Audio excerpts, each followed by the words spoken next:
So I have a question. All right. It's a good question, I think, because we haven't talked about this.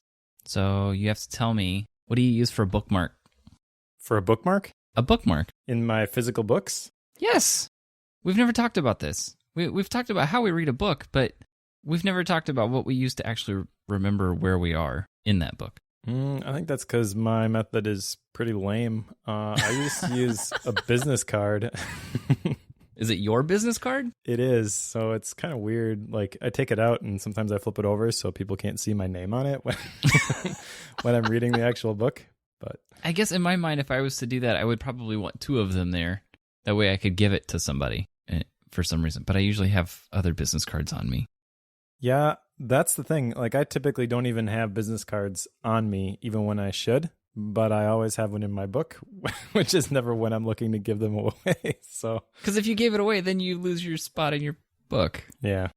But I do like the size of the business card. I don't like having something really big. And a business card will fit whatever size book I happen to be reading. So whether it's something really short height-wise, like I read not too long ago, the Derek Sivers book, Anything You Want. The Craven book, Make Your Bed, is kind of the same similar size. Like if I got a bigger bookmark that would go top to bottom, like you would typically see a bookmark for some of these bigger books, like that would stick out the top or the bottom and it would just drive me crazy. So the business card basically does not add anything to the book and it's still easy to throw in my bag and it's not going to get ruined. Interesting. I was not expecting that. This is literally the first time I've thought through this whole process, so it probably sounds pretty stupid.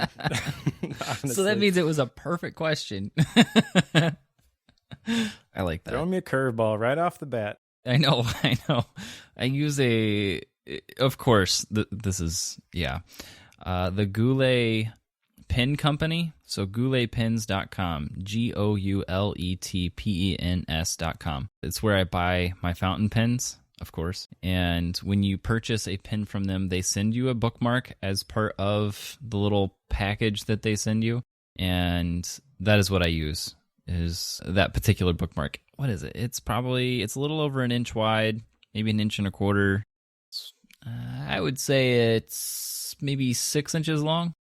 Has the Goulet Pen Company on one side, and then it has a quote by Henry Miller on the other side. It says, "Writing is its own reward." Definitely looks like it's been written with a fountain pen. Nice. We should make Bookworm bookmarks. Ooh, there's an idea. Now we're coming up on episode 50. We're going to have to do something special. So It's true. It's sneaking up on us. I'll do some research. Okay, good. That way it's on your camp and not mine. I like that. All right, follow up.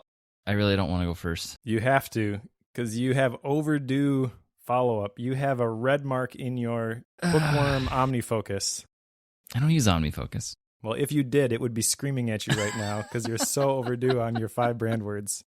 See, here's the benefit of paper. It doesn't scream at you, ever. But I will. I didn't do my brand words thing. Come on, Joe. I know. I'll be honest with you. I kind of forgot about it. Okay. I have it in my list. I saw it, but the last week has been crazy enough that I haven't really been running off of my lists. That's, productivity fail right there. But I wasn't running off of my list for the last week or so because things have been kind of hectic on my end, and it completely fell off my radar. Completely. And when I was putting together some of my stuff for today, I was pulling in the follow-up for this episode and realized, oh shoot, I messed this one up.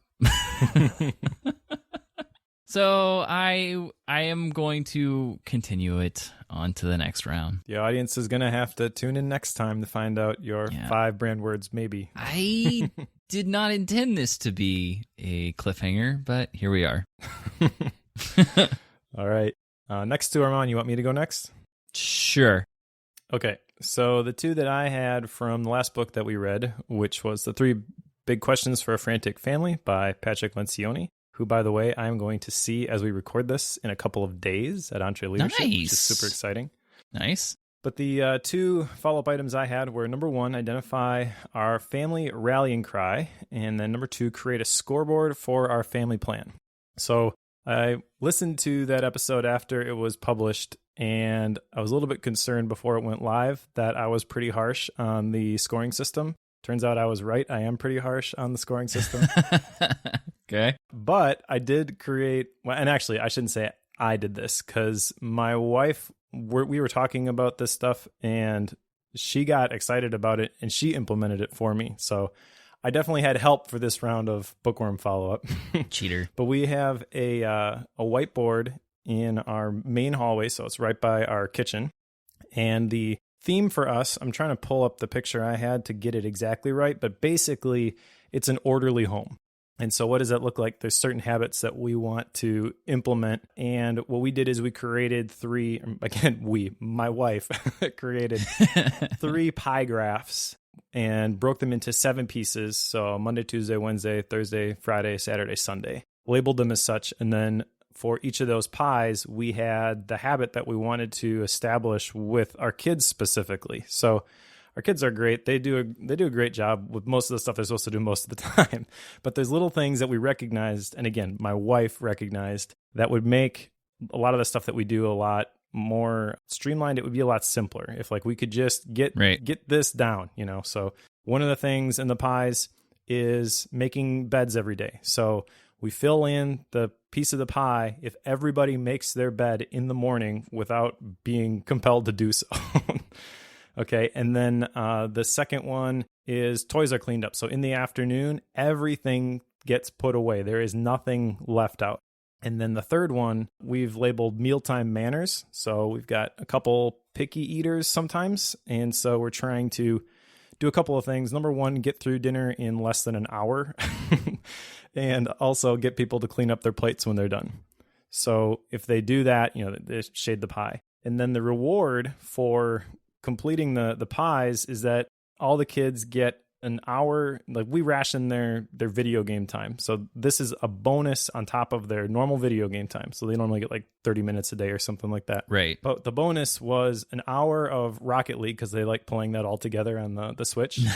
Nice. On Saturday afternoons. Okay, so they have to get all the pies filled, and we adjusted some of them. So initially, mealtime manners was just cleaning up your plates at the end.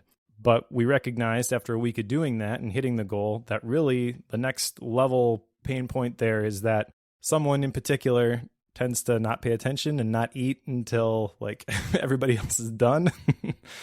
And a lot of times it's just intentional too, where it's he's not paying attention at the beginning and then you tell him to. It's almost like the fact that you told him to eat, he resents that. Now he's actively rebelling against what you want him to do. Right. So it's not a good situation. So we're trying to change that behavior. And that's not going to be a win every time. There have been meals where it's oh, sorry, buddy.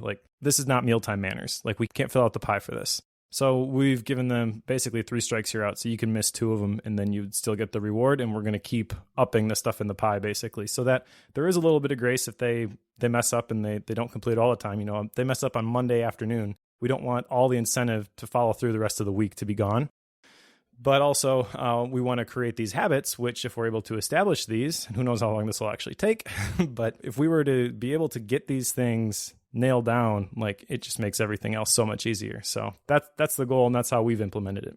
Yeah, that's really interesting. I think, kids are very visual because, with stuff that we do, it's easy to write down goals and then you can kind of visualize those goals to some extent or another, but kids don't really do that. I mean, they can, but it's way easier for them to have something to look at. So I think it's really cool that you've got a system in place that they can always at any time go see where they're at in the process. And when they accomplish something, there's something physical for them to do or see to see how things are going. So I think that's really cool.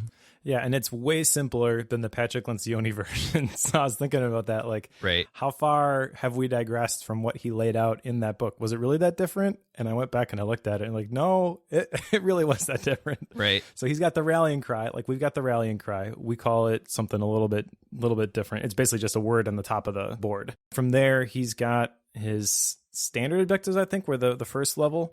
And those, he mentions, you should use a color dot to indicate how well you're doing in those particular areas. In order to do that, you've got to have a definition of done, yada, yada, yada. And then from there, you've got defining objectives underneath that. So we've completely eliminated the defining objectives. We've reduced the number of the standard objectives, and we've made the scoring super, super simple. Did we do this or did we not? There's no, on a daily basis, trying to figure out, is this dark green? Is it yellow? Is it orange? Is it red? Yeah. It is what it is. It either happened or it didn't. And I think that that's really an important detail, which is helping this stick. That's cool. Well done. I'm impressed. Thank I can't say that was what I was expecting out of you, but I'm not really sure what I was expecting. Again, full credit to Mrs. Rachel Schmitz for this. If I had come up with this, it would probably be different. But she showed it to me, and I'm like, yeah, actually, that makes a lot of sense. Let's do that. And so, yeah, it's working. She even took some pictures when she implemented it. So we homeschool our kids. Yeah. She lined them all up in the hallway. Had them all look at the board, explained it like teacher, friend of the class sort of a thing. Yeah. Like, this is what this means. Do you guys all get it? And they're all like sitting in the hallway, nodding their heads. It's pretty funny. But yeah, I mean, that's honestly the reason that it's sticking, is that I'm not the one responsible for following through with this every single day, which again, like, this comes back to the whole idea behind that book is you have to find something that is going to work. Like, not to rehash the whole last episode, but the lady in that story, she went and told all her friends, and they're like, yeah, it's not going to work. And so Patrick Lencioni tries to simplify it. We simplified it a lot further, but really, like, I think that principle can be applied to anything that we talk about here on Bookworm. Any productivity principle that you hear about, it's not just a formula for you to follow. Like, you got to figure out how to custom fit it for you. And in this particular case, my wife did a great job of that, and this is really what works for our family. I still think that's really cool. So good job, Rachel. Mike gets to take all the credit here, but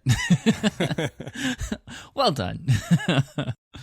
Yeah, we did a little bit of work on the whole scoreboard side of this for ours as well. Now, I took our family rallying cry, which is,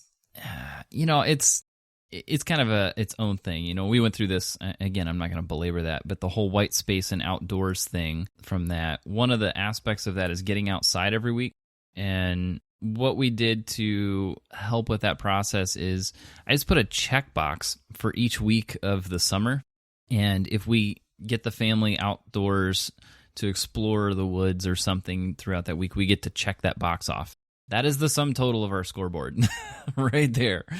It's not anything beyond that because, the whole weekly thing from a meeting standpoint doesn't really make a whole lot of sense for us. But that the girls can get behind, and they have a thing, like, we haven't been able to check that off yet this week, as we're recording this. And I think I get asked about it quite a bit every day. It's like, Dad, are we going to be able to check this one off? Are we going to be able to, can I put the X in the box? Like, well, no, we haven't taken the family out yet, but they are all over that. They are itching to just to be able to put the check mark in the box. Nice. Kids, they make it fun. And challenging.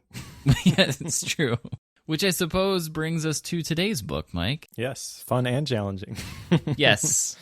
So today's book is one that I picked, and I picked it just because I wanted to dig into it. Very polarizing opinions on this one based on what I've heard from people around me, and that is How to Win Friends and Influence People by Dale Carnegie. So this book, first published in 1937. So this is definitely an older book, but I actually kind of like that because the stuff that he talks about in here, it's not technology based. It's, for lack of a better term, evergreen. Like, a lot of these are principles that are totally relevant today, even though the time that he wrote it was completely different, if that makes sense. That cannot always be said with some of the books that we read. So, like, one that I'm thinking of in particular is The Innovator's Dilemma, where he's talking about a lot of these technology-based companies and things. And there were some parallels there, but for the most part, my recollection of that book when I was going through it was like, yeah, that's not really the way things are anymore. Yeah. You definitely don't get that sense reading this book. There's a lot of great stuff in here. It's broken down into 4 different sections and then an introduction. So that's kind of when I took a stab at creating the outline, that's kind of how I broke this down. But, I don't want to be the one who's dictating the whole format for this. So I guess, wherever you want to go from here, we can. There's too much in this book to go through everything, even just to break down the individual principles. I mean, the 4 parts, the first part, there's only a couple chapters. The second part, there's 6. The third part, there's 12, and then the fourth part, there's 9. So we're not going to go through like all of the different principles that are in here. I thought maybe we could just take some of the ones that kind of stood out to us. Yeah, I think that's a good approach. I know with this book as a whole, one, it's nice to know that it's written in 1936. Collected in my notes file for this one, all of the principles across the whole thing. That way I can look at all of them, and there's not a single one of them here that's it requires a time period. Like none of them require that, which is kind of impressive for a book of any genre. Like that doesn't seem to happen a whole lot anymore.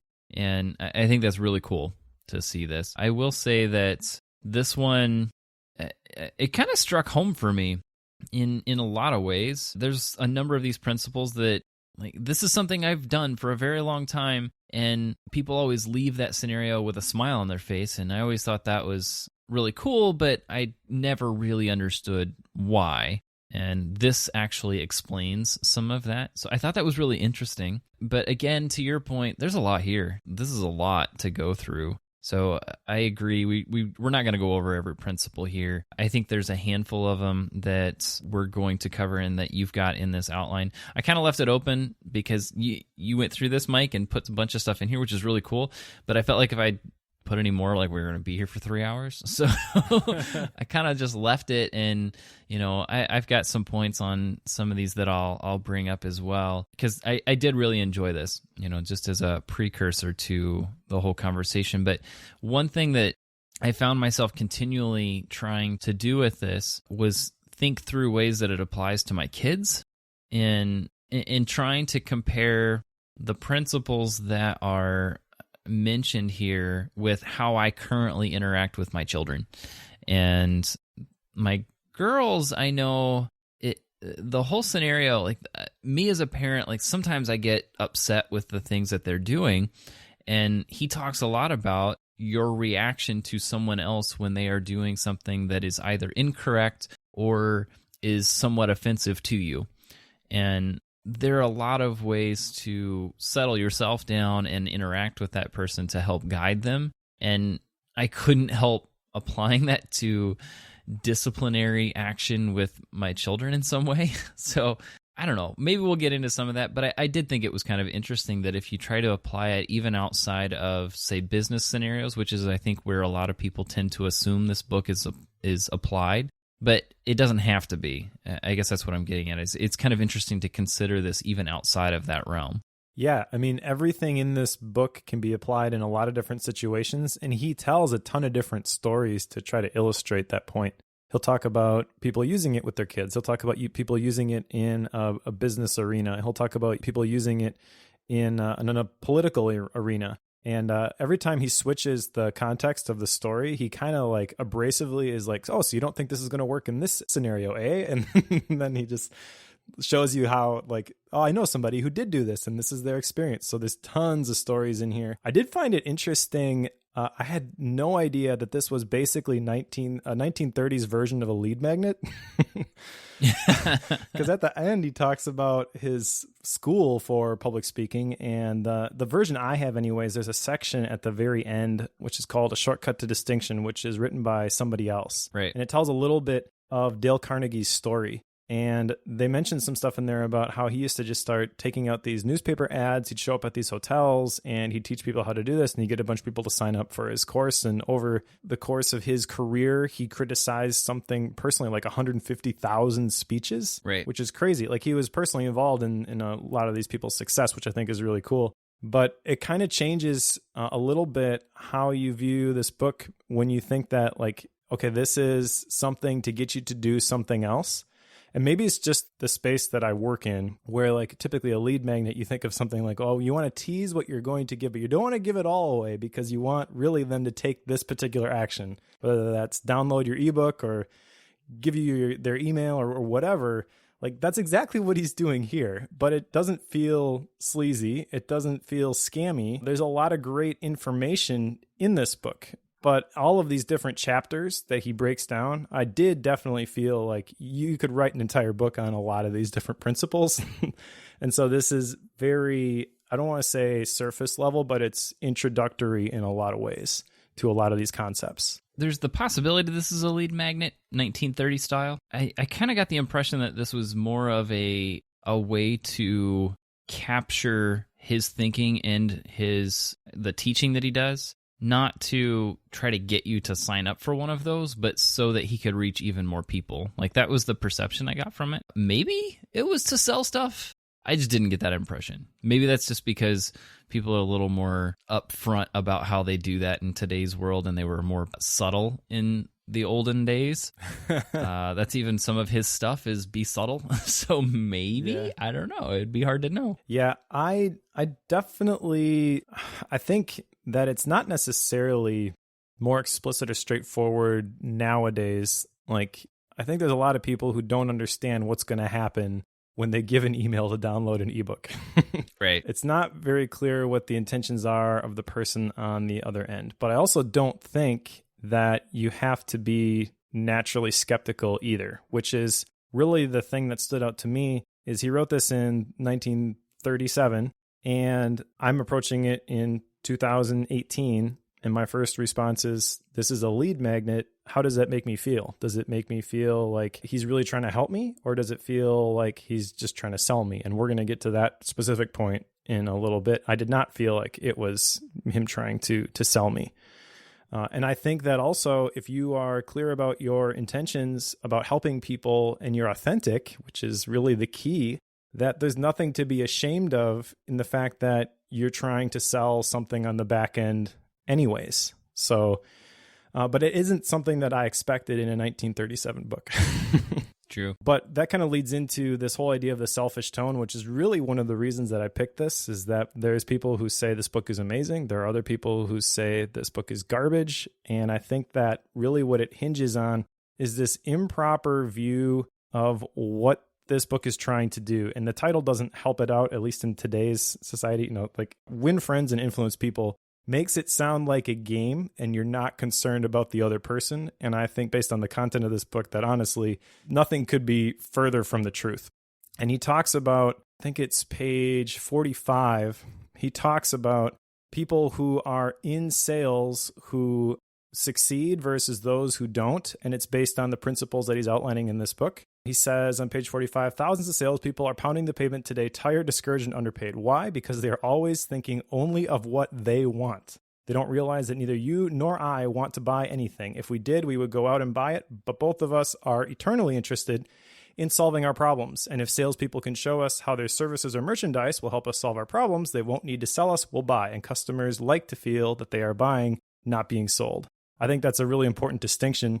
And I think that that is definitely accurate regarding this book. At least that was my impression. Do you agree, disagree? I think this comes from, if you read the title, given today's culture and today's everything, it comes across as like a manipulation handbook of sorts.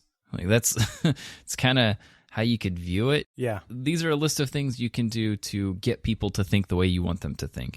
And that's very manipulative. But I think that Dale Carnegie comes at this book with the assumption that your desires for other people are genuine and that you have solid and quality products and motives behind what it is that you're trying to get across. So he comes at it with the assumption that you are not trying to put one over on someone, but that you are being an authentic help to that person. I think if you come at it from the viewpoint that you have to have a positive motive behind the actions that you're taking and you are real in those, this is gold. But if you're coming at this from the viewpoint that this is how I can get people to buy my product, that I think is where, you know, it comes across as you're a bit of a snake to the whole the whole book. And that's not the way I would take it. I found this extremely helpful. I think that's because I try to, you know, a prime example, you know, take the buying versus being sold bit. With what I'm doing as a web developer, I try to convey to people, this is how I can help you. But a lot of times it would be very easy for me to sell, say, a retainer or consulting services in a scenario that it's not needed. And I could sell that. That would actually be very easy to sell in a lot of cases, but that person doesn't need it. And honestly, this is one of the reasons that I've been trying to build up my web development business, is because there's a lot of, you know, bad developers out there that are selling a lot of stuff and instead of letting the customers and the clients, you know, convey their idea and you genuinely helping them through that. without ripping them off. Like, that's part of why I'm wanting to build that business, just because I have a hard time finding that. So I'm trying to build that. From my viewpoint, my motives are genuine. Like, that's, it's hard to get my own head out of that to some extent. He even goes into that. But to me, that knowing that this is extremely helpful. So I try to help people buy what they need as opposed to selling them things they don't need. So I'm with you on that. Yeah, here's the thing that I want to call out, though, is like, no one is going to say, don't give me money. If there really isn't a match there to be made between your abilities and what the customer wants, like, we need to get over the fact that we are selfish a lot of the time. And he even says on page 34, every act you have ever performed since the day you were born was performed because you wanted something. If we're honest with ourselves, that is completely true. And that is completely okay. Like, it's okay to want something. It's not okay to put other people down in order to get it. But I think like this whole idea of being sold versus buying and the whole picture of a salesperson really just conjures up like the used car salesman who's trying to sell you a lemon. And that's not fair. That's not fair to really anybody who is in sales. And honestly, I would say that every single person is in sales in some way, shape, or form. I really believe that if you want to be a leader, you have to be a salesperson. And if you are married, you've sold yourself at least once. You had to convince right. your significant other that you could make all their wildest dreams come true. Whether you personally believe that or not, like, you did sell that. Is that a bad thing? No, it's not a bad thing. And so there's a hurdle to get over here, I think, for a lot of people who have this view of like, well, I'm not going to project my values on other people. Like, no, let's just call a spade here and just admit that we're all salespeople and we all have selfish desires that we're trying to fulfill. And that doesn't make us bad people. No, very fair point. Fair point. You've got one more here. I suppose we didn't really say it, but we're talking through part 1 here, which is fundamental techniques in handling people. That's the section we're kind of working on here. Yep. But there's one more point here, and you have that as the difference between flattery and appreciation. Yeah, I probably should have put this at the end. I put it first in the outline because that's where it was in terms of like where it was in the book. Right. But I think having talked about the quote unquote selfish tone of the book, the whole idea of buying versus being sold, that really sets the stage for this. And this is the acid test for whether you are using this to manipulate people or you are using this to create win-win situations and better your own situation and everybody else around you. And that is this difference that he calls out between flattery and appreciation. So flattery is what you're going to use if you are manipulative. And flattery, he calls out in this first section, is counterfeit. So you can say, oh, I really like this about you, and you don't mean it at all. Okay, that's not authentic. That's flattery. That's counterfeit. But the other side of that is appreciation, which is sincere. And I think that until you start applying some of the stuff in this book, you may approach this, I know I did at first, as like, well, what if I really don't like something about somebody? Am I going to have to lie in order to implement this stuff? I mean, I can't criticize. I can't do all these other things. Like, am I just going to have to make up stuff that I like about these other people? But once you start implementing it, it's not that difficult, at least in my experience, to find something that you can appreciate. And people can tell the difference between true appreciation, which is sincere, and flattery, which is counterfeit. And it's just way too much effort, in my opinion, to try to be counterfeit and keep track of what you told which person. Just like say what you mean, but focus on the positive. If I were to condense everything down in this book, that's what it would be. That's probably a good summary of that whole thing is just, be genuine. Don't try to make stuff up.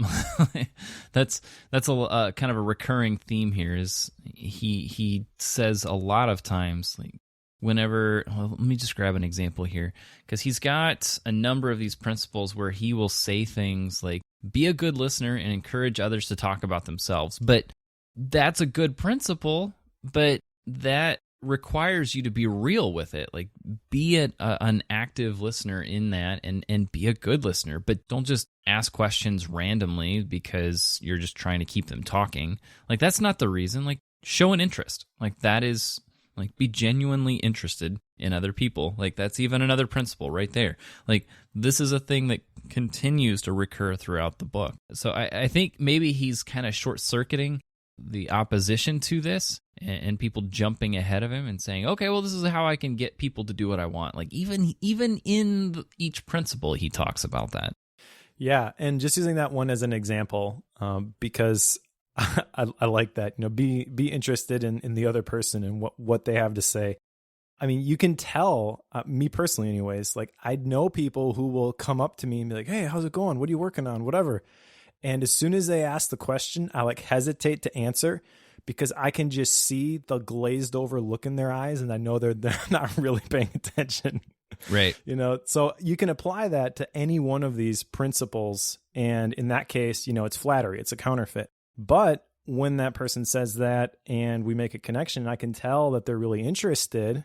And then we have a great conversation and who knows where that leads. Like that's sincere. And I can't describe what that does in terms of building up goodwill. Like if you go back to 7 Habits of Highly Effective People, I think he used the term, the emotional savings account.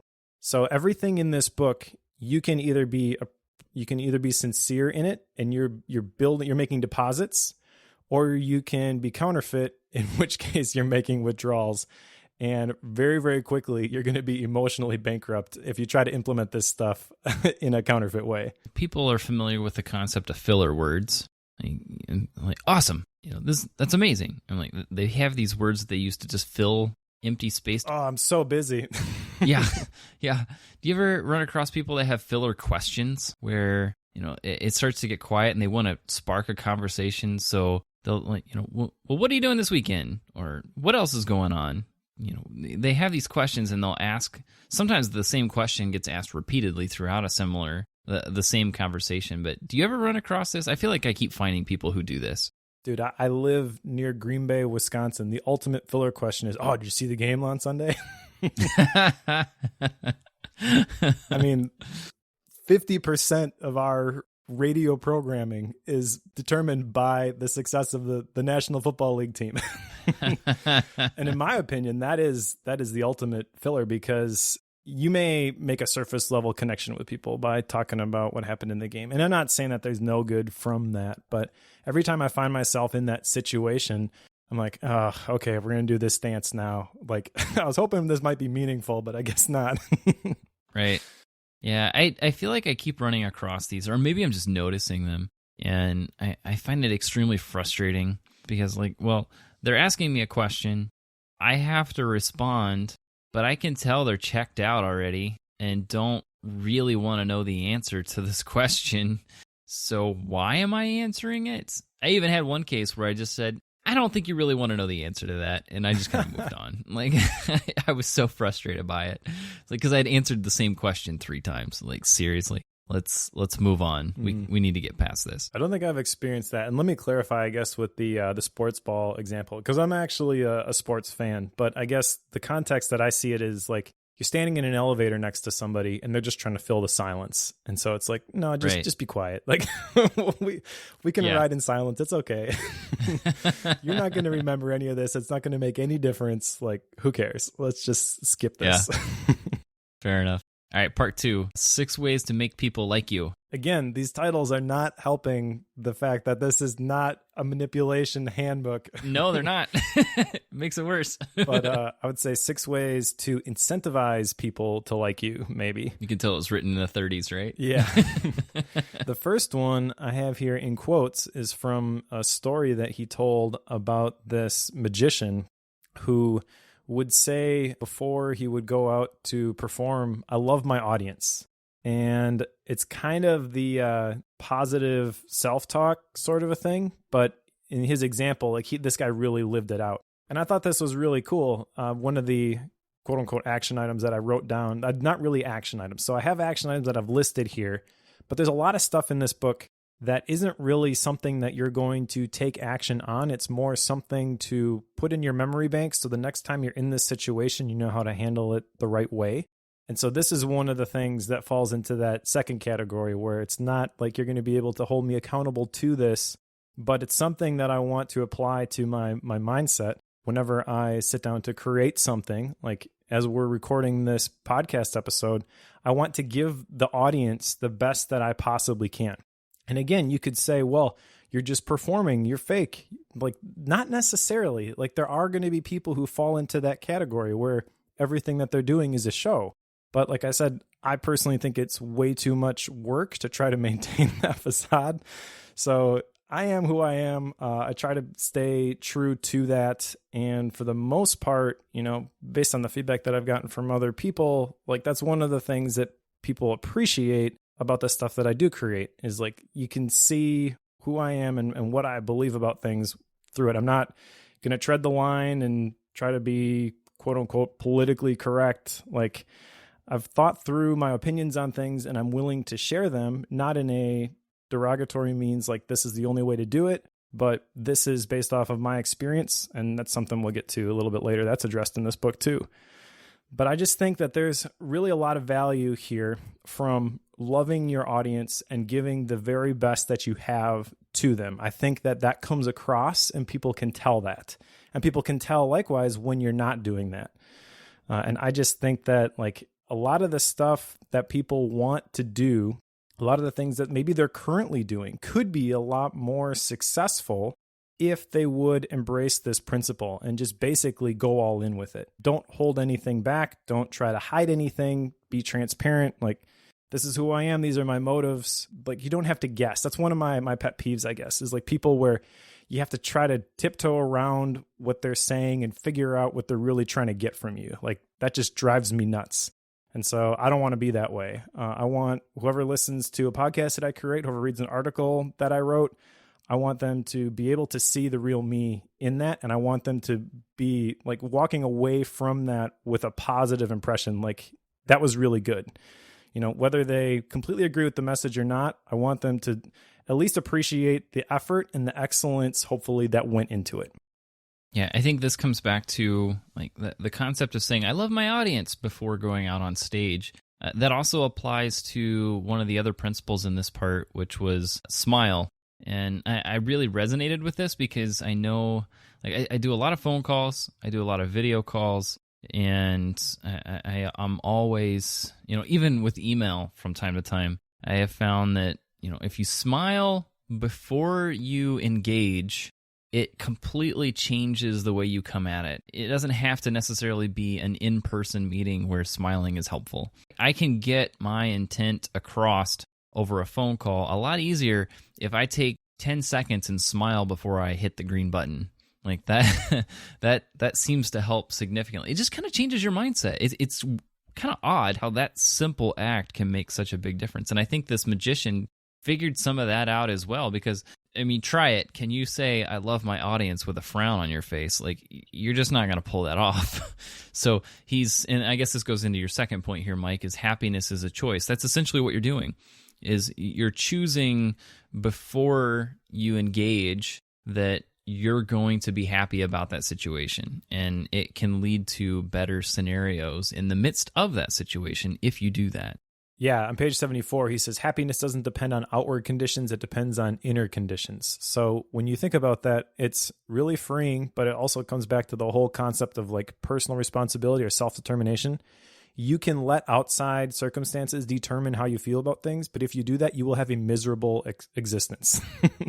It's much better to set your own course from the inside out and say, this is where I'm going and this is what I'm going to feel about this. And that maybe sounds ridiculous if you'd never done that before, but it really does work. He says, it isn't what you have or who you are or where you are or what you are doing that makes you happy or unhappy. It is what you think about it.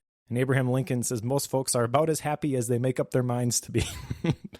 And so I think that totally applies to you're talking about the conversations you have with potential clients. Like, you may have had something happen right before you got on that call that just was really heavy and it's made you depressed and it's not great news, but that's not going to help the call. Like, that's not going to fix anything. You can be worried about that thing. You can be upset about that thing. What's the best thing that can happen from that? And what's the worst thing that can happen from it? The worst thing that can happen from it is that you get on the call with your potential client and they're just like, man, this guy, like, he's a wet rag. Like, I don't want to be around him. Why do we want to give him our business? So potentially you've got a lot to lose. But if you were to, quote unquote, fake it till you make it, if you decide that you are going to be happy and you're going to be positive and you're going to smile for 10 seconds before you get on camera what that's going to allow you to do is master your emotions. So you're not going to have to be led by every single thing that happens to you. You maybe are going to get that person as a client. And then when you're done, you can go back to worrying about that thing that you have no control over anyways. Like, it really doesn't do any benefit. It doesn't add anything to you to worry about that. But there's a whole lot of good things that can happen from taking control of the situation and charting your own course. Yeah, I'm going to go on to your last point in this part, which you have the quote, "To be interesting, be interested." And this is I like this. I really want to apply this more. But the concept is that if I want people to see me as an interesting person, and I would challenge the idea that there's someone out there who doesn't want to be interesting. I would imagine we all do to some extent.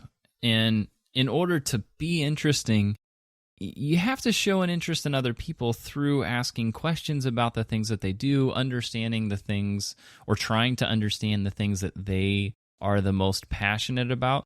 And a prime example of this, and this goes back to my corporate days. As part of one of my tasks working corporate, I had the great honor of flying from place to place throughout the United States to train farmers on a specific set of software. And this, in one particular scenario, there was a grower that we were having a conversation with who really was giving us a hard time about the specific software, and we were struggling to break through with him. And my supervisor at the time, or I guess he wasn't my supervisor, but he was a coworker. He started asking questions about the military in some form, because this guy had emblems from a handful of the U.S. military branches on his truck. And turned out his daughter was serving in the military, and we were able to strike up a conversation about that. And he went on for a very long time talking about that. And when it was all said and done, he ended up being one of the best proponents of the software we were working on.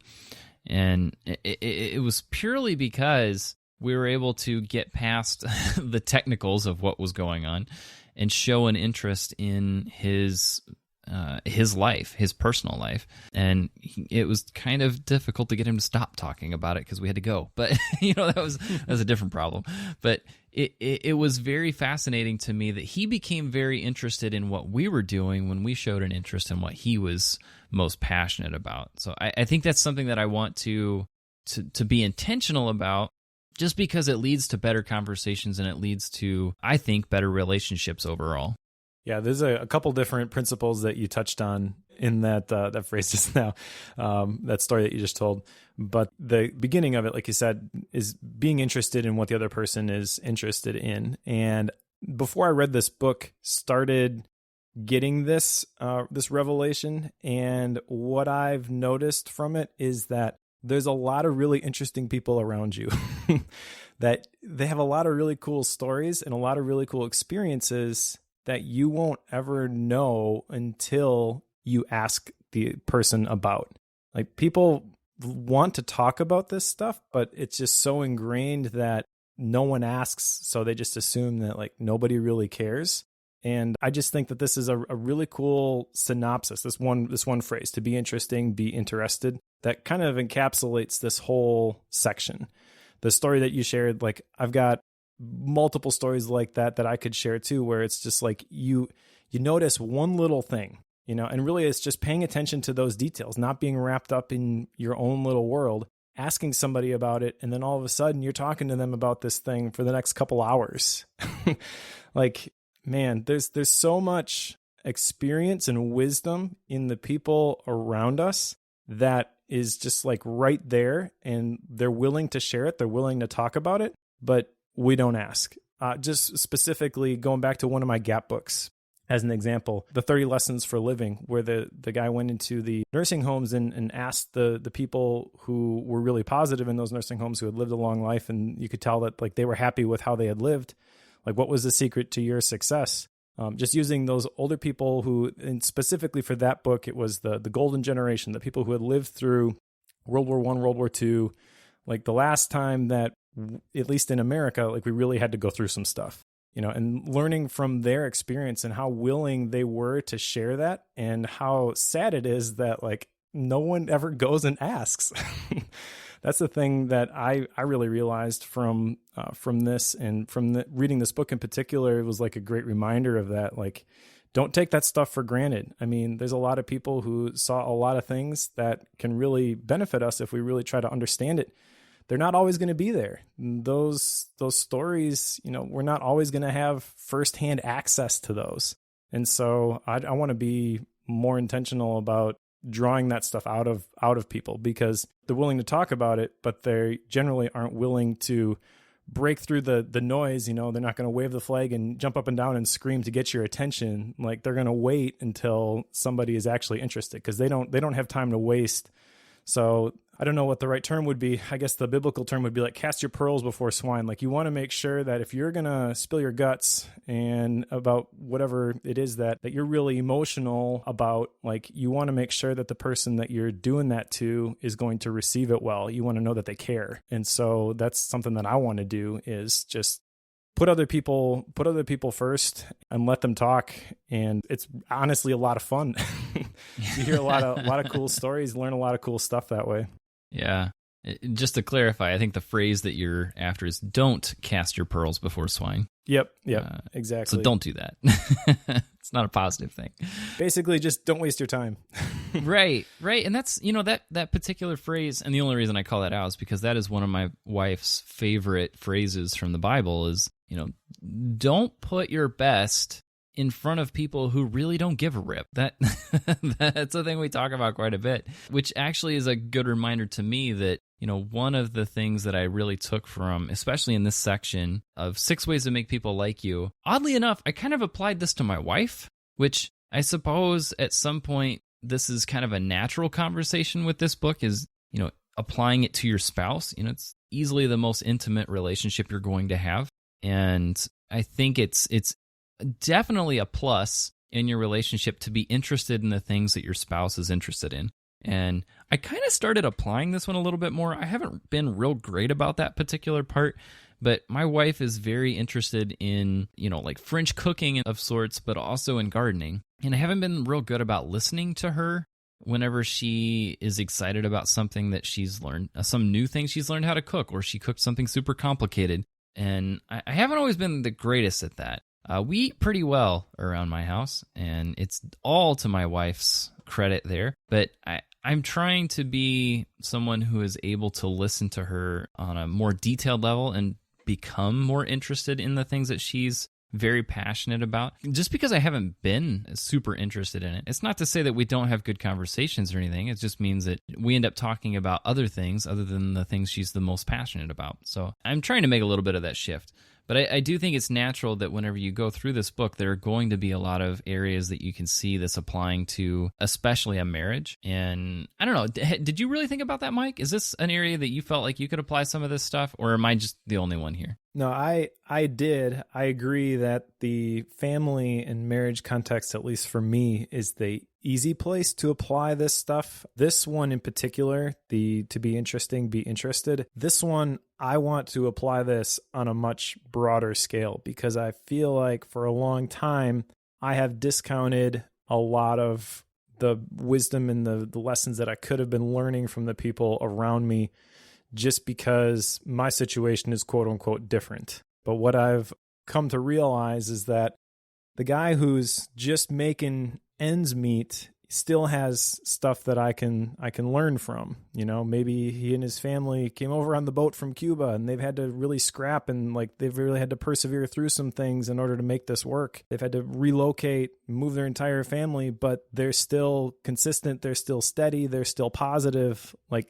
the tendency would be to look at it from a financial perspective. Like, well, I'm more successful than that person, so what are they going to teach me? But really, like, everybody's got something that they can teach you if you pay attention to it. And if you get them talking about their story, it's easy to tease that stuff out. So that's how I want to apply this, is like every single person that I come in contact with, every single person who is willing to give me the time of day. Like, I want to be listening, not just trying to spew stuff all the time.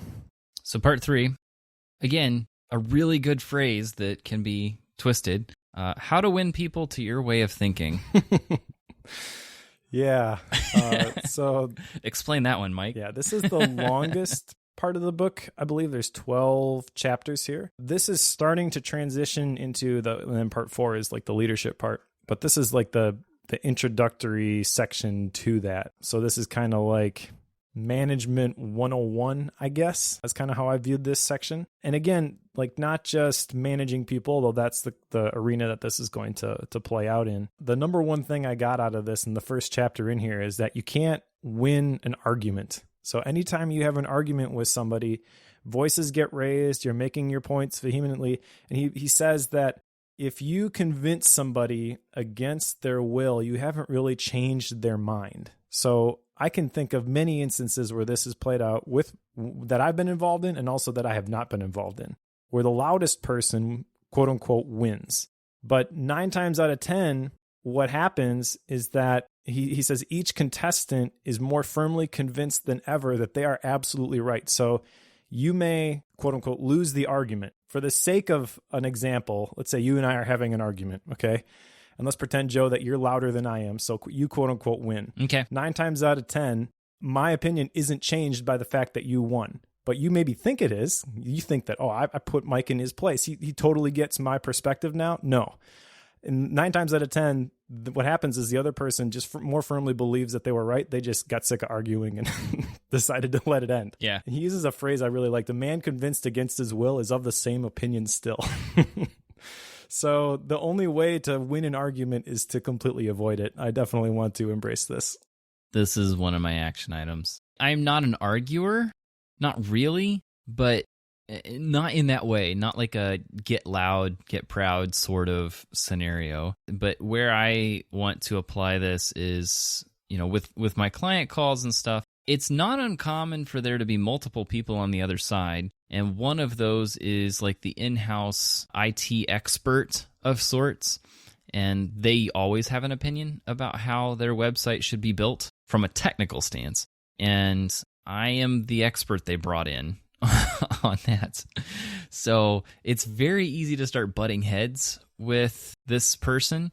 And it doesn't really work for me to convince everyone that they are wrong. In 0 ways is that a good thing. And it's also 0 ways good if I end up being the loser of that. So I need to not do those scenarios. Like just avoid those. It's the world where I do business, so I know it very well as a result because I work in it all day long.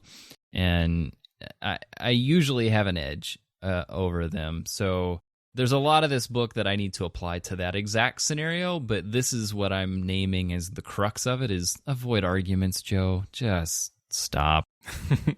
Yeah, and it doesn't have to be like a yelling at each other sort of argument. I recognize from reading this that I totally do this all the time. And I do it logically and rationally, where I'll construct my arguments like a debate, and think that, well, logic is going to prevail here. Look at these are the facts. This is obviously what they're saying.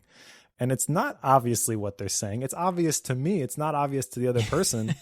And I can construct this argument and think that all the evidence is pointing to me, but there's more than one side to every single one of these stories. You can make facts say whatever you want. Right. Honestly, I think we talked about that in a previous episode, how you used to like pull data points and create these reports that basically would say whatever you would want them to say. Right. Right. Well, I didn't do that, but I pulled the data that allowed people to do that. Right.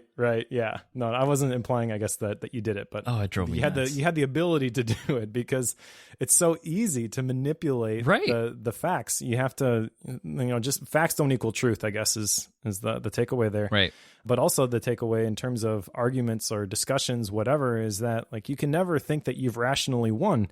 And I guess reading this section, this is the first chapter in this section. It's just like, don't even go there. And then the rest of the chapters in this section, the other 11 chapters, outline a better way to get what you want than trying to convince the other person that they're wrong and you're right. Yeah, just there's a reason that I have the habit of sending PDFs when it's data. That way it's harder for people to edit what I send. Yeah, that was beat into me in corporate. So yeah, they always got onto me. Joe, I can't make edits to this. Well, you're not supposed to be able to edit that. Anyway, Appeal to nobler motives. Hit me on this quote. So there's a ton in this section, and we're not going to try and outline the whole way that you win people to your way of thinking. But this is one part of it that really jumped out to me. And when he read this section, he basically talked about how if you project that this person is like a man of, or woman of their word, if they're going to do what they said they're going to do, oftentimes they will live up to that. And again, you can view that in a manipulative sense as like, well, I'm going to use this to get what I want. But I think that a lot of times this can be used to create win-win situations. And really what this is thinking the best of the other person. So believing that they're not out to get you, that they're not trying to take advantage of you, that they're not actively rebelling against what you want them to do. If you're a manager and they're an employee, for example, and he has some great stories in here. One that I really liked, and it wasn't specifically for this point, but there's so much that you can learn from these stories. There was one where I think it was a Charles Schwab example where he was talking about the guys that were smoking on their break right underneath the sign that says no smoking. And so to make the point, he walks over, gives each of them a cigar, and then says something like, "Great job, guys. By the way, I trust that you'll wait till you get outside in order to smoke this." You know, and then they got the point, and they stopped what they were doing because it was against company rules. But a lot of those stories that just impressed me is like, wow, like that's not necessarily manipulative. It's much less manipulative, honestly, than how you would typically see that scenario played out, where the boss is going to come in and be like, "What's wrong with you guys? Can't you read?" You know, like that's a lot more condescending than thinking the best of the person and creating a place for them to save face and for this to be a win-win. Like you get the activity that you want, and you're not coming down on them, disciplining them, whatever. Like there's no negative outcome to this situation. Like there's a lot of scenarios where that can happen, where there can be a win-win. It doesn't have to be, I have to win, you have to lose in order for me to get what I want. That's really the thing that this book kind of challenged me to do. There was another story, a fable actually, which kind of illustrates this from this section about the sun and the wind. Do you remember this one? Yes, I do remember this one. It's a good one. I like this. Yeah, and this is under chapter 4 in this section, A Drop of Honey. But again, like it kind of all related. The fable goes that the sun and the wind were arguing over who was stronger. The wind said he'd prove that he was stronger by blowing a man's coat off. Harder he blew, the tighter the man clutched his coat. When the wind gave up, the sun came out, smiled at the old man, wiped off his brow, pulled off his coat. And the principle is gentleness and friendliness are always stronger than fury and force. If you appeal to nobler motives, I feel like the gentleness and the friendliness are going to be natural byproducts of that. That particular story is one that struck me with my girls in the way that I tried to correct them, because so many times, like multiple times even today, I'll admit it, where they are doing things they know they're not supposed to do that. And my instinct is to get upset, you know, make myself look big, be loud. Like that's my tendency in that scenario. That's not good for them. I mean, they have a hard time responding to that. In that case, you know, to follow the fable, like I'm being the wind in that scenario. And it makes it very difficult for them to respond positively, and they're also not necessarily going to get the right motivator behind that as well. So I didn't even know how to put this as an action item other than just be aware of this, because I don't really think it works to say that change the way I handle this particular situation, because it's not a specific situation. It's, again, a mindset, but it's not even that. It's the way that you respond. So I didn't even know how to write it down. But something around that concept of, instead of trying to, you know, force my children to do things the correct way, or, you know, guide them in that way through, you know, loud means, as opposed to that, trying to get down on their level and calmly work through it with them and help them understand it so that they can make a better choice in the future. That's not simple to do with a 3-year-old. Just going to say that. Yeah, but the kids example, like that's the perfect place to see this played out, because this is chapter 10, an appeal everybody likes. Believe the other person to be honest, sincere, truthful, etc. Like if you want to incentivize your young kids to model correct behavior, then project that they are responsible enough or big enough, quote unquote, to handle this thing. If you frame it as like, now this is for big kids, so like you have to act this way in order to do this thing. Like there's a privilege associated with it, the freedom that comes from that. Like that's a great way to see that played out, but that can be applied to anybody. The playing field can be level in order for this to happen still. Like you don't have to have one person in a position of power and they're trying to coax the other person along like, come on. Although like with kids, that's kind of how that would play out. But I just really like this whole idea of thinking the best about people and then just like confessing it over them and then watching them act it out. Specifically in like a church context, this is a really powerful idea because like in my church anyways, I'll just speak to my own example. I've got a group of guys that are in my discipleship group and I'm the quote unquote leader, although we're all on this journey together. And we've been talking a lot about vision and purpose and identifying like what is it that you're supposed to do. And it's cool to see like the light bulb come on and the emotion that springs up behind people's eyes and like when they start to accept and believe that like, yeah, I can accomplish that dream or that vision that I have. And when you get a couple people around you who are like, hey, yeah, man, you can do that. Like I've seen you do this and you're really good at this. And I think you're really talented in this particular area. Like you could use this in this particular way. Like you get a couple people around you who are pointing out your talents and your abilities instead of people who are constantly reminding you of all the things you can't do and all the reasons why it's not going to work. And then all of a sudden, like you get energized and you're like, yeah, let's do this.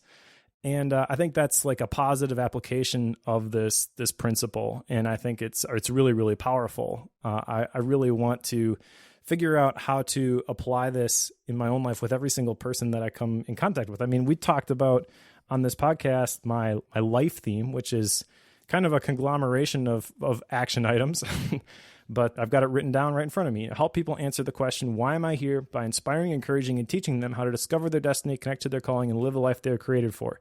At some point, in order to do that, I have to embrace this principle, and I have to appeal to a nobler motive and believe that people do want to improve their situation. They do want to connect to the thing that is custom built for them. Why are they here? And I have to then inspire them to do that. If I can't appeal to the nobler motives, like that gets a lot harder. Yeah. I think it's hard to, in some scenarios, I feel like it's hard to figure out how to do that. It's a scenario where you're trying to help someone understand a better motive behind what they're doing, but you're not really sure why they're doing the thing to begin with. So I feel like it's sometimes hard to help them step outside of that. I want to go on to the last part of this section because I know you've got it down here, and I thought it was kind of interesting as well. And the last principle in this section of win people to your way of thinking is throw down a challenge. And I loved the story that he started this section off with, which was Charles Schwab. He had a mill manager, and his teams, he had an overnight crew and a day crew, and they just weren't hitting their quota of work. And when Charles Schwab figured this out, he went to the mill and he asked the team of workers, how many heats did you accomplish today? I don't know what a heat is in this scenario. I don't really know what that. I was a bit lost on that. It's like, how many heats did your shift make today? And he said 6. So he took some chalk and in a great big figure on the floor, he wrote the number 6. Well, then when the night shift came in, they saw the big number 6 and were trying to figure out what it was. And the day workers told him, well, the big boss was here today, and he asked us how many heats we made. And he wrote it on the floor. Well, the next morning, of course, Charles Schwab walks in, and on the floor, there wasn't a 6, there was a 7. And you can imagine how this turned out. The day shift then sees the number 7 and thinks, oh no, we have a problem. So they went together and they managed to get a big 10 written on the floor at the end of the day. So Charles Schwab, just by writing a single number on the floor, managed to invoke a competition and a challenge in a team that was struggling to meet their quota in basically 2 days and managed to get them to the point where they were able to start succeeding. I kind of love that story. I really did. I want to clarify one thing because I think that the day crew, when they came back, wasn't thinking, oh no, this isn't good, but they were incentivized to beat the night crew. Right. Like right. that's the principle here. It's not, again, a scarcity mindset where it's like, well, one of us is going to get axed, so we got to make sure it's not us. It's a friendly competition in essence, that it's like a competition to see who can do the best. And I kind of view Bookworm and this podcast, like you could apply that personally. You could look at what I'm doing and what Joe's doing, and you could say, well, if those guys are going to do it, then I can do better than that. Like, that's great. Go for that. I'm not against that. I think that's a really powerful idea here. And also the thing to call out here, I think that the challenge and the appealing to nobler motives as it pertains to, going back to my life theme, not to make this all about me, but like, I think that you can have that competition without having another person even. So I could challenge somebody potentially, going back to the last principle of appealing to nobler motives and embracing that in the form of a challenge. I could create a picture of the ideal and say, how would your life be different if you were able to achieve this? Once you've got that picture, then it's like, okay, now go get that. That's where the challenge comes in, is like, if Charles Schwab were to walk in and be like, okay, guys, I want you to do 10 heats. Everybody's going to go, 10 heats? Man, that's not even possible. That's almost twice as much as we're doing right now. It's not like they're in a bad situation, but when pain is sufficient, change will come. So maybe you are in a bad situation. You just can't take things anymore, and you want to change your future. I think everybody's got that point, whether it's induced by pain or just the idea of a better future that inspires the action. But once you create the action, the challenge or the scoreboard or like the goal, that's really the principle here. Is if you have something that you are trying to achieve or trying to beat, that can take you a lot further than you thought you could go. I mean, as we record this, since the last episode, I ran my half marathon. And about a week before I ran it, I hurt my IT band, which is the muscle that goes down the outside of your left leg. When I was running, I got to the top of the hill about mile 5. It's a very hilly course. I've never really ran hills before. Where I am, there aren't many hills to run. And my knee started to give out. I didn't think I was going to be able to finish. What got me through, though, was they have these pace teams. And at the beginning, I was running with a pace team, which my brother was actually a part of. And I was doing fine. But then we got to the hill and my knee started acting up and I just couldn't keep up with that anymore. So I was just about ready to give up. And then the next pace team, because they pace like every 5 minutes or so, runs by me. And the guy on the pace team is wearing this bright blue shirt so you can see, and they've got the stick with the time on it. So basically, like, if you want to finish the half marathon in this time, follow this pace team. All right. So the guy runs by. He says something to me, encouraging. He's like, hey, come on, let's go. And he doesn't know what's going on with me, and I don't even remember exactly what he said, but I do remember that, like, that was like flipping a switch in me. And all of a sudden I'm like, yeah, I got this. And I just followed the pace team. That was the challenge. Nice. And he didn't phrase it that way. Like, hey, come on, suck it up. Let's go. But that's the way I took it. Was, this is the challenge now. You're not feeling great, but can you push through this anyways and finish? And I did. I finished in 1:50:33, which is an 8-minute, 26-second pace, which is still faster than my target time of 8:30. Nice. So even with everything, that happened, the challenge was thrown down and I could see, like, I responded, and it wasn't even consciously. It's kind of like you're in the middle of this thing and you don't even realize the power of somebody saying the right thing at the right time, or just doing something to inspire that action. You can get so focused on your situation, and you can think about, like, oh man, this really sucks.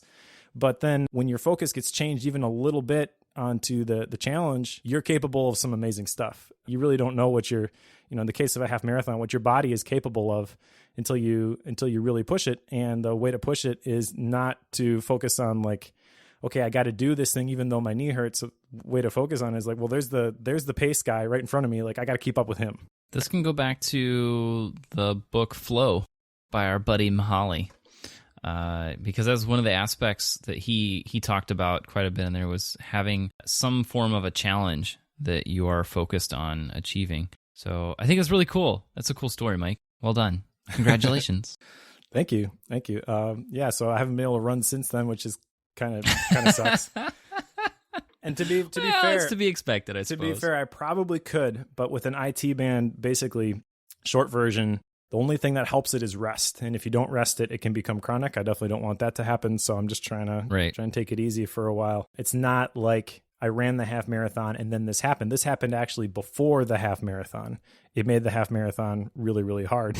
Yeah. But the thing that got me over was not thinking about, I'm only at mile 4 and I got 9 more to go. The thing that got me over was like, keep that guy right in front of you. Just follow that guy. I don't even know his name, but follow that guy. Right. Hey, dude, I'm with you. So there you go. All right, part 4, be a leader. Again, awesome subtitle here. How to change people without giving offense or arousing resentment. So the only way that this gets interpreted negatively is if you have the view that people shouldn't have to change. Personally, I think that change is constant, and that's an improper way to look at the world. So I guess tweet at me if you really want to hate at me for that statement, but I really think that change isn't bad. The people who listen to Bookworm specifically probably already have embraced that, where I want to change and I want to be in direction of the change and make sure that the change is positive and not negative. So maybe that's not such a polarizing statement, but I think that this is a polarizing statement for a lot of people. But again, coming back to sales and leadership, like influence, you're causing people to change. Be okay with that. Now, there's right and wrong ways to do that. And actually, looking at my notes now, this is where that Charles Schwab story comes in about the no smoking sign. But the way to be a leader is not just to bring the hammer down when people mess up. In fact, one of these sections I put as a quote unquote action item, not really an action item, but it was avoid the hammer and the dynamite. Yeah. So chapter 1 is if you have to find fault, this is the way to begin. Really just there's a correct way to criticize people, and it's never by making them feel like they really messed up. This is something I think I've told this story on this podcast before, but one of the things that I learned from working with Agent Efficiency, I was working on the publication of the podcast episodes. I was not the host when we launched, but I was responsible for all editing and all of the publication. And so all of a sudden one day an episode goes out before it's been finalized, and it gets sent out to everybody's podcatcher. And it's basically like you can't unhit the send button when you send an email. That's basically what happened with this podcast episode. And I'm freaking out, and I'm like, well, who did this? Like, and Tan's is basically, it doesn't matter. Who cares who did it? And I'm like, I care. I want to figure out what happened. He's like, doesn't matter. Doesn't matter. Had a big meeting with everybody in the company. He's like, we're not talking about what happened. We're talking about how do we make sure this doesn't happen again. That's kind of how I feel like this whole section on how to criticize. It's that approach. So it's not going to shine the light on the thing that you did wrong. It's going to incentivize you to make the change so that that thing doesn't happen again. And there's right ways to do that. I really appreciated this section, especially, I mean, it seems very tactical and practical at the same time. So I think it's very interesting to see some of the stories that he tells in this particular section. And again, we're not going to go through all of these, but I think at this point it's pretty obvious that we were going to recommend that you read this. So in this particular case, like, yes, there are ways to help to criticize people, but he has a lot of examples here on ways to do that they're not going to hurt someone in the process. I mean, it might not be pleasant, but it doesn't come across as a break in the relationship. And that, that's probably a good point to call out here, is that a lot of this book can be seen as ways to build relationships and not sever them when something negative happens. Yep. And it really does seem to be, I kind of wish it was something more along the lines of how to build relationships as opposed to how to win friends and influence people, because it's kind of more about saving those relationships and the interactions you have with people, as opposed to doing things harshly and as a kind of a runaround crazy person. So I think this is a very good section, especially for folks who are in a position where they are leading one or more other people in some way. And if you're a parent, you're a leader, period. Like, that is the way it goes. You can't get around that. Good luck. So I don't know. The first point you've got here is how to criticize Mike. There are a lot of ways I think you could do that, but the one that I always come back to with stuff like that is the power of a positive no, where you have the yes, no, yes scenario. And although he never calls it that, he does mention that process a handful of times. Start with praise before you get to the criticism. To me, that's very similar to that, because he also says in a couple areas to just end on something positive as well. So I think he calls out that scenario without saying yes, no, yes. But that was one of the aspects that definitely resonated with me. Yeah, the entire section really is step by step how to do this, but there's a couple things specifically when it comes to criticizing that I want to tease out here. So chapter 2 is titled How to Criticize and Not Be Hated for It. And this is where one of my action items comes from, where you're changing the word but to and. So using it as an example, I could say something like, I really appreciate all the work that you put into Bookworm, Joe, but I noticed that the last episode had this mistake. Like, at that point, you're not feeling positive, even though I started it on a positive. And so the principle here is to call attention to people's mistakes indirectly. So what that looks like is, I really appreciate all the work that you put into Bookworm, Joe. And if we did this, we could make sure that something like X doesn't happen again, or it doesn't happen in the future. That's a totally different feeling from that conversation, just hinging on that one word, which is crazy to think about. And then there's other stuff here, like talking about your own mistakes before you would criticize the other person. Sometimes you do have to address something that somebody did wrong. And so in that instance, maybe you want to talk about, when I first started doing this, I did this thing all the time. And I noticed that you did it too. So no big deal. Let's just figure out that, like, next time you're going to do this thing, do it this way. So much good stuff here. And again, this is not manipulative, because what it ties into is chapter 6, how to spur people onto success. You're not spurring people onto success just so that you increase the value of your company or you make more money. I mean, I guess maybe you could do it that way, but that's getting back to very beginning of this book. We talked about the insincere flattery versus the sincere appreciation. I view this, how to spur people onto success, as I will feel fulfilled if you are able to achieve success, whether or not I get anything of monetary value from it. And I think that's this whole section on leadership. Like, that's really where there's a lot of gold here. There's a lot of nuggets in this section about incentivizing people to take a certain action. But ultimately, when it comes to leadership and getting people to quote unquote follow you, my pastor always says, like, if you're a leader and you turn around and no one's following you, you're just out for a walk. So, like, people have to believe that you can get them where they want to go. And again, this is a huge topic, but leadership really is about serving the people that you're leading. It's not about manipulating them and trying to get the most from them. People are going to see through that real quick, and you're not going to be a leader for very long if you take that insincere approach. Yeah, I think at the same time that you're not just trying to manipulate people. Like, I think of this as a business owner. Like, I have some contractors that are doing some stuff for me right now, and it's obvious that I have goals and plans for the company that I want to achieve. And in order for me to achieve those, I have to have those contractors working with me to accomplish some of the goals that I have set for the company. And in order for that to happen, I need to influence them to go about their work in a very specific way. And that works, but that's not manipulation. That's guiding them towards the goal or the task at hand and accomplishing the project. And I think it's a very delicate line to walk, because I'm not trying to manipulate them into bringing me more money. Like, that's not what I'm trying to do. I'm simply trying to meet the goal of the client. And it's my job to take whatever the client has and help to accomplish that through helping my contractors and influencing them in such a way to actually write the code or accomplish the task that needs done. So I think there is a little bit of a balance that you have to work through on making sure you're not, like, your motives are correct. And this maybe gets into your last section or the last point you've got here of think win-win. Like, I'm trying to accomplish something with the company, and how do I help the people doing things for me? Like, how do I help them win in the process of helping me win?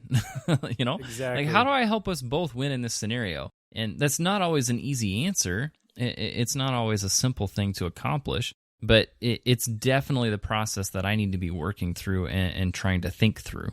It ultimately is going to come down to painting a vision of a successful completion for this project or journey, whatever.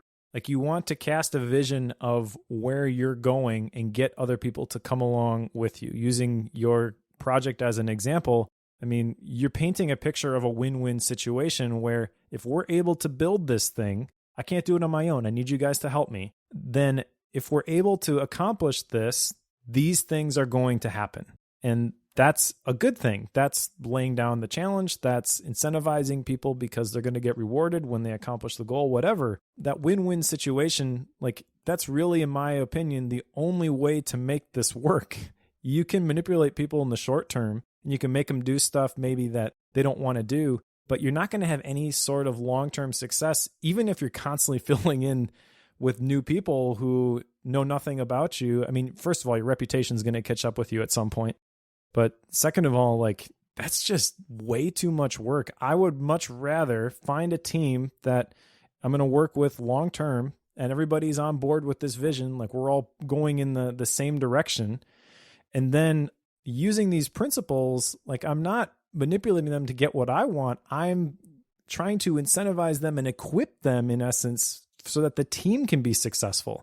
And on page 249, he talks about how this is not a bag of tricks. He even says, quote, "Let me repeat, the principles taught in this book will work only when they come from the heart. I am not advocating a bag of tricks. I am talking about a new way of life." I think that win-win mindset, for a lot of people, that is a new way of life. It's pretty radical to think about things in that way. There's not a finite number of successes available in the world where I have to hoard them for myself. And if you're successful, that means there's less for me. I really do believe that the abundance mindset is the key to making this stuff all work, and that you should be excited about the people that are working with you being successful, because it's not taking away from you. And the fact that they're successful, really, that has no negative implications at all. So maybe, like, the people that you're working with, Joe, they become successful, they get a few jobs under their belt. At that point, maybe you're a little bit worried because you're like, well, maybe this guy who's doing really good, or this girl who's doing a really great job over here, like, maybe they're going to go out on their own.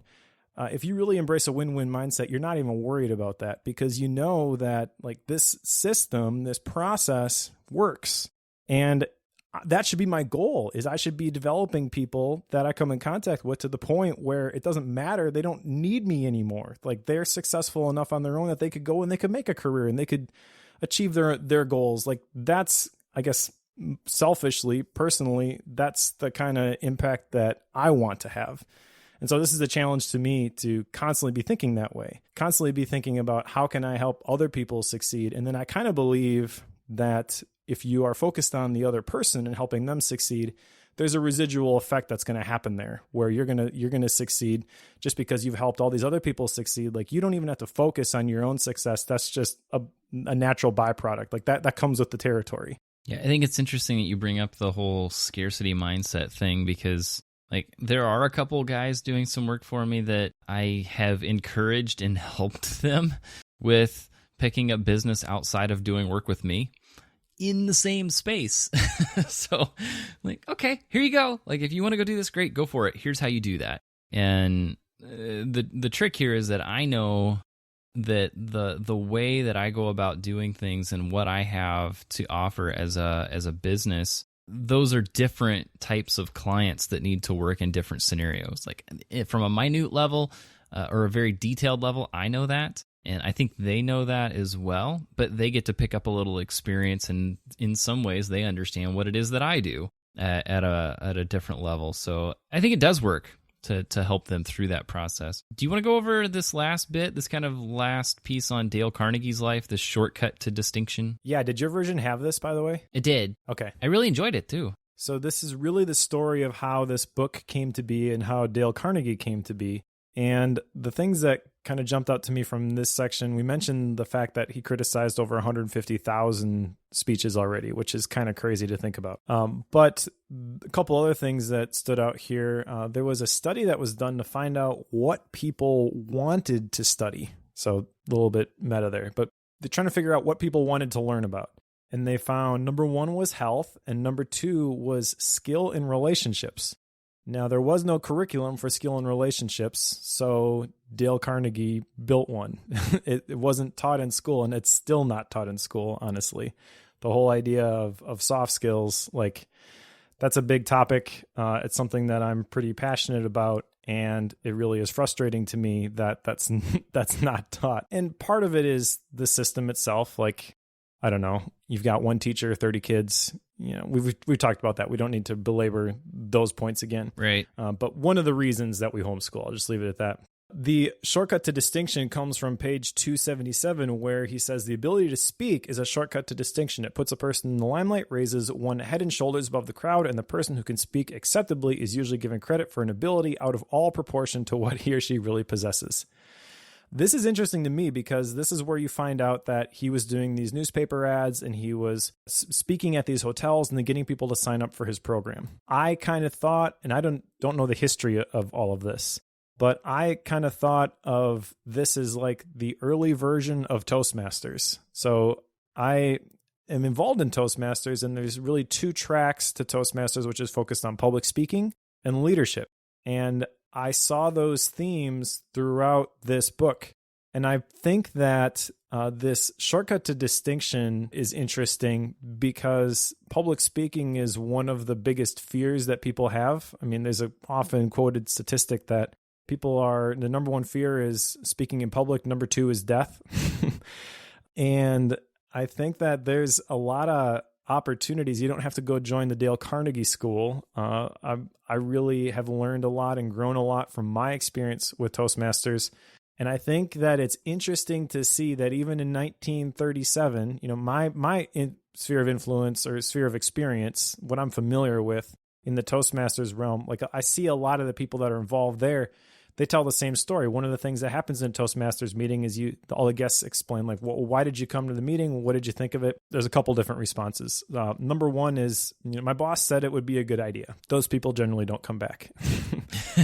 Then there are the people who are like, yeah, I'm looking to advance in my career, and this is the natural next step. You know, it's going to be a little bit different, but that's basically what they're saying is like, I need to get better in front of people. Yep. I think that this is a tipping point for a lot of people. It was for me, overcoming the fear of putting yourself out there. The vehicle that you use to develop that skill can be different. You know, I'll advocate for Toastmasters because it's pretty inexpensive and it's a pretty great curriculum if you follow the program. No one's going to force you to do it. But if you were to follow through all of this stuff, it's essentially like a master's in communication for $50 every 6 months. At least that's what what mine is. You know, it's really inexpensive for what you get, but you got to apply yourself. And again, like that's the key to this book is you have to apply this stuff. He's even got a page, I think in the end of the book, where you can write down the different wins that you've had. So you're chronicling the situations where you've applied this stuff and you've seen it work. But I want to put the plug out there for anybody listening to this who thinks like, well, public speaking isn't for me, or I don't know what the next step is. Like that may be the next step for you. And it's pretty evident from reading this book. Like this is just more confirmation from my small perspective on this topic is like, this is a force multiplier for influence and leadership. And regardless of your job situation, you don't have to be an independent worker. You don't have to be a knowledge worker. You don't have to be a podcaster. If you were to develop these skills, you will be successful in almost every area of your life. That's a pretty good summary of what a lot of this is. That being said, ready for action items? Let's do it. You got 3. I do. I mentioned the one using and instead of but. There was another one which was very similar, and this I think I do a fairly decent job already, but I like the way that he put this, and I want to make sure that I use this especially when criticizing, because I think that's the section that this came from, is eliminate the fixed opinion words and use personal words instead. So the example he uses, and this is the one place where I kind of felt like the words that he used as examples really didn't fit today's vernacular. Right. So he uses words like certainly. The point he was making was if you are talking with somebody and they say, certainly you can see how this, leads to this, you're projecting your opinion on these facts in a way where you're basically calling the other person stupid if they don't see it that way. I don't want to do that. So I want to eliminate the fixed opinion words and use personal words like, in my experience, I've seen this. And I try to do that because I think that's the more authentic way to do it anyways. Like Right. People can argue with you when you say, clearly this indicates this, but people can't argue with your own experience. And I just think that ultimately, if we're concerned about learning from each other, it doesn't matter if we have a hypothesis on this is the way that the world works. What matters is that we're sharing our stories and we're evaluating our experience versus the experience of others. And we're trying to draw out the things that we can apply, the small incremental changes that are going to lead up to the future that we want. Yeah, makes a lot of sense. I want to go back to your first action item because you went over it pretty quick, but use and instead of but. Yep. Why? Mentioned this earlier, but the word but when you are criticizing somebody, even if you start it positively, instantly changes the tone of the conversation. So if I say, you did a great job on this, but all of a sudden you've tuned out because I'm criticizing you. It's very clear that I am criticizing you because the word but infers criticism. But if I start with a compliment and then use the word and then paint a picture of how we can do this better next time, I've allowed you to save face, even though maybe you did make a mistake. I just think it's a lot better way to handle that situation rather than just accusing somebody. Yeah, I think that makes a lot of sense. All right, so you got one more here. Yeah, and this one, I can think of one specific scenario where I want to implement this. So I mentioned I've got a discipleship group of 7 or 8 guys at my church. One of the things that we do is we talk about, how do I put this? So the action item is invite people to tell their wins. But I've found that in that scenario where we're meeting together weekly, we're all invested in each other's success. It's exciting when you see the people around you being successful. So that's one place where I could be a little bit more intentional. Every time we get together, what's working for you guys? What sort of win have you had in the last week? But I also think that this is a much broader application. And it really comes down to, if you want to be interesting, be interested. Invite other people to tell you about their wins and their accomplishments. Don't always just be telling people about what you've done. Be willing to listen to what other people have been able to do and then be excited and help them celebrate. I think that that's one of the things that a lot of people miss is that celebrating their wins. And so I want to help people do that because I think that that's a really powerful concept. I've seen people who they succeed in something and they don't have anybody around them who can celebrate with them. And it's almost demoralizing. It's this is it? What was the point of it? And I think that's kind of sad. So I want to help people when they reach those milestones. I want to celebrate with them. That's really cool. I think that's going to pay dividends for both you and them. So that's a cool action item. I've got a couple here. One, I've kind of mentioned already, avoid arguments, even when it's kind of a subtle argument. Don't. Joe, don't. So that is definitely one I need to watch and do my best to avoid. My second one here it's quite more practical. I want to put together a checklist for pre-client calls, especially on initial meet and greet type calls. One of the aspects that he calls out, it was to do your research ahead of time. That way you can relate to that person where they are. And I've never done this per se. I haven't even done it since reading that section, mostly because I haven't had, but I think one of those scenarios and didn't fully get it done then. So, but one of the things that I want to apply as part of this checklist is doing some research on the company so that I know a little bit of history about the group that I'm getting ready to have a conversation with, and then doing a little bit of borderline stalking on the specific person that I'm going to be having on that call. Just trying to find points that we can relate on other than weather. Outside of the great equalizer there of weather. And so trying to figure out what are some aspects, what are some of their interests that I can engage them with so that we can get that relationship started on a good foot. I haven't always been the best at that. I'm usually pretty good about finding that relating point, but it would take some of the stress of my searching for that in the midst of the first minute and a half of a phone call to get some of that search done ahead of time and not with the person there. So that's part of what it is I want to do, and it has a lot to do with just trying to start that relationship on a good foot. So those are my two. I really like that one, and that reminds me of a story that he told that really stood out to me. There was a guy who was trying to sell him homeowners insurance, and he asked the guy, well, do you know what material my house is made out of? And that was going to determine the type of insurance that he would need. Right. And the salesman was like, well, no, but if you call your homeowners association, you can find that out in about 30 seconds.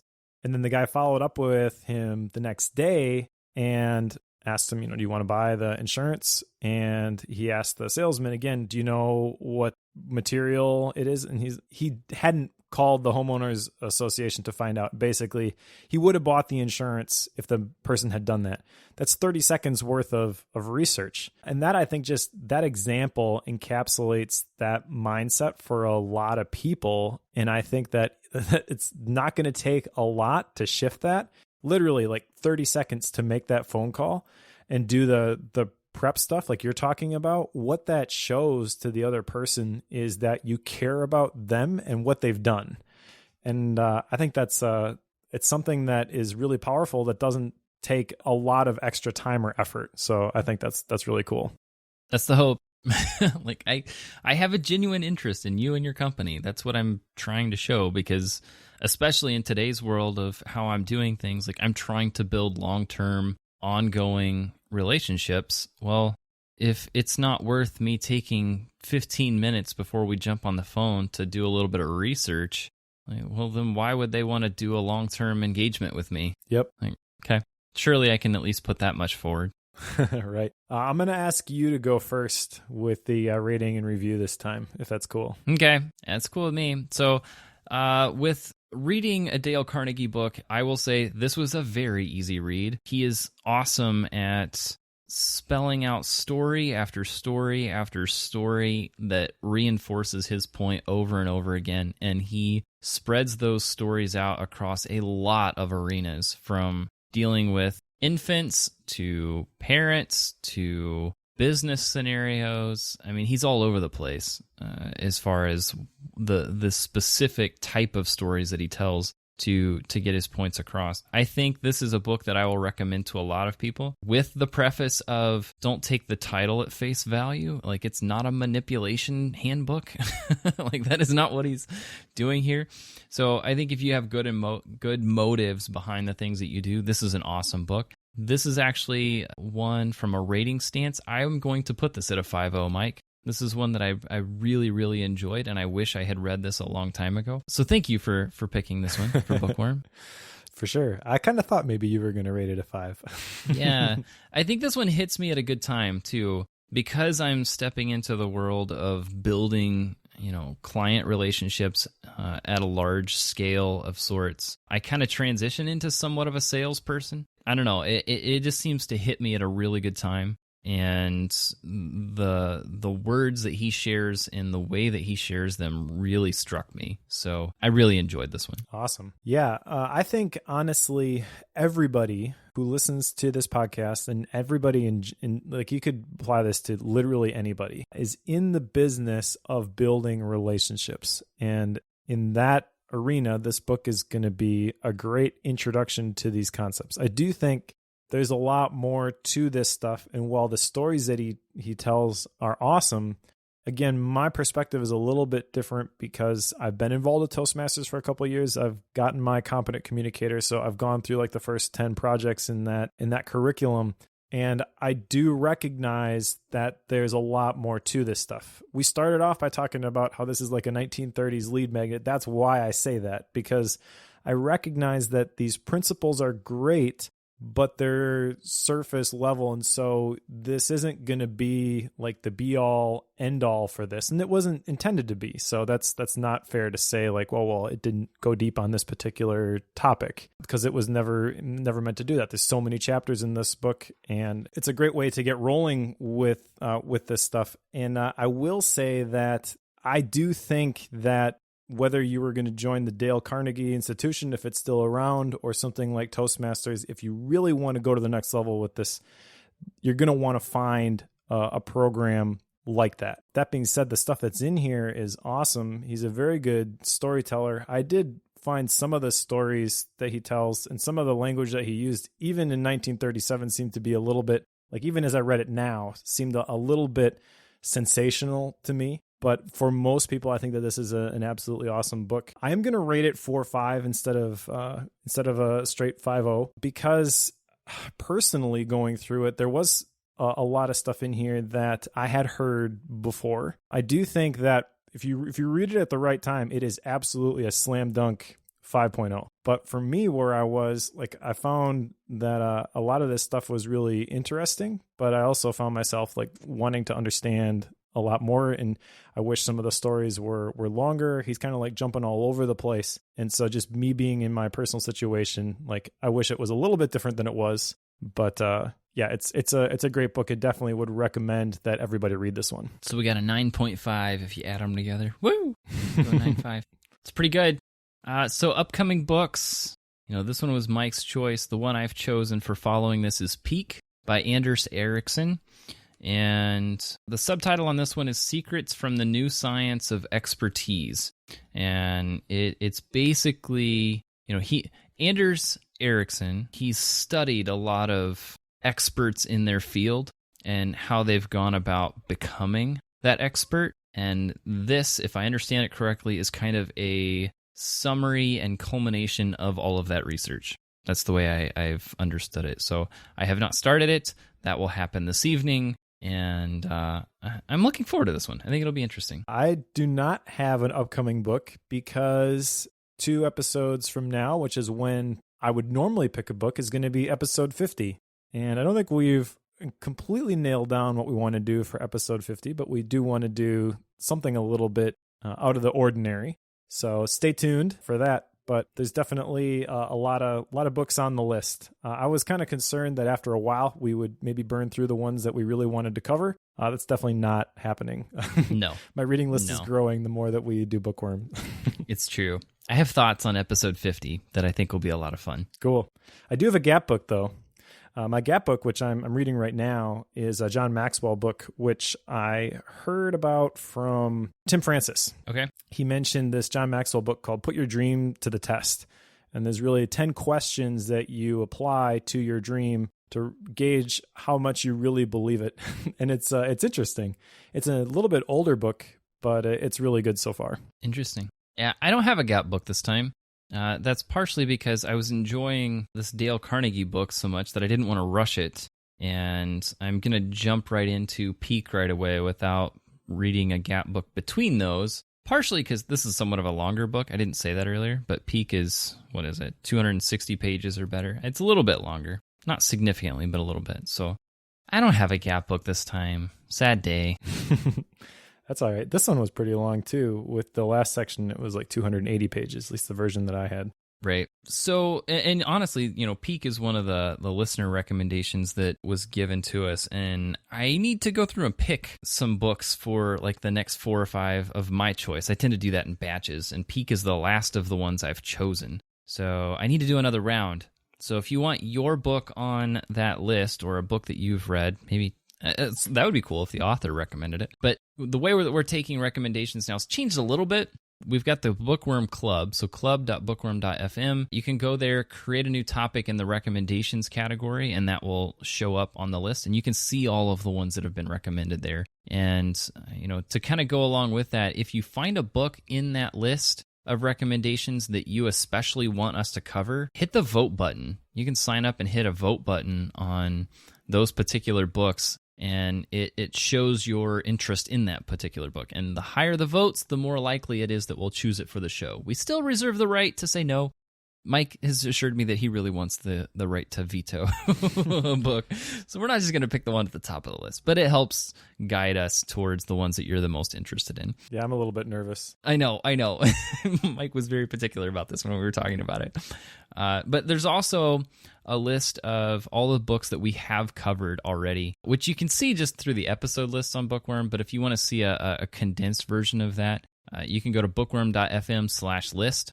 And then you can see all of the books that we have covered so far. Nice. So yeah, that Bookworm Club, that's club.bookworm.fm. That's where you can go to make recommendations. You can also join the conversation there. We've had some pretty cool conversations about people who are reading along with us. So if you're ready to join the unverified, internet's largest book club, head over there, join the club. We'd also appreciate it if you would head over to iTunes and leave us a review. I looked at it today. We're now 3rd on the search term, which I don't understand. The Diet of Bookworms is number 2, but they haven't published an episode since like 2012. So we really got to change that. KCRW, by the way, has like 130 reviews, and we've got like 24, I think. So we're on our way. We're on our way, but if everybody who listens to this takes 5 minutes and goes and leaves us a review, then we would definitely take down KCRW. So help us, people. Join the revolution. The challenge has been laid down. This is win-win. All right. Well, if you're reading along with us, pick up Peak by Anders Ericsson, and we'll go through that one next time, and we'll start prepping for the elusive or mysterious, the illustrious episode 50. We got to work on the term.